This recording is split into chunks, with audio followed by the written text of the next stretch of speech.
Alors voici la nouvelle fontaine à ultrafiltration Oja. Elle permet de faire de l'eau froide, de l'eau tempérée ou de l'eau chaude, avec une sécurité enfant sur l'eau chaude pour éviter qu'un enfant se brûle. Cette fontaine, elle se branche très simplement sur une arrivée d'eau froide. Il suffit de retirer le petit bouchon qui est à l'arrière de l'appareil et de brancher le tuyau qui est fourni avec. Ensuite, vous n'aurez plus qu'à brancher la prise électrique sur du 220 volts et mettre on pour l'eau froide et on pour l'eau chaude. Il y a un petit scotch sur l'eau chaude parce qu'il ne faut pas le mettre en route tant qu'il n'y a pas de l'eau déjà dans la machine. Sinon, ça chauffe dans le vent et ça risque de faire brûler le système. Alors pour l'entretien, il suffit de retirer les deux vis à l'arrière pour retirer le couvercle. Une vis.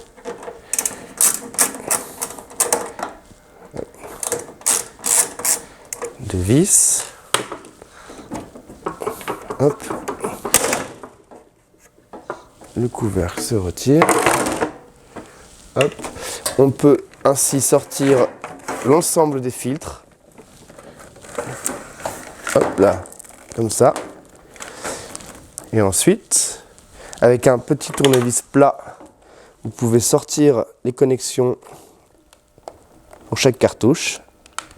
Une, deux. Vous retirez la cartouche. Vous mettez la nouvelle. Hop. Sur la cartouche, vous retirez les petits bouchons de protection. Vous branchez donc celle-ci, c'est l'arrivée, donc c'est ici. La connexion avec la cartouche suivante. Hop. Et vous n'avez plus qu'à remettre l'ensemble à l'intérieur du système. Voilà. Vous remettez le couvercle.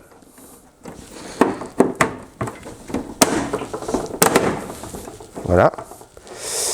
Et les deux petites vis.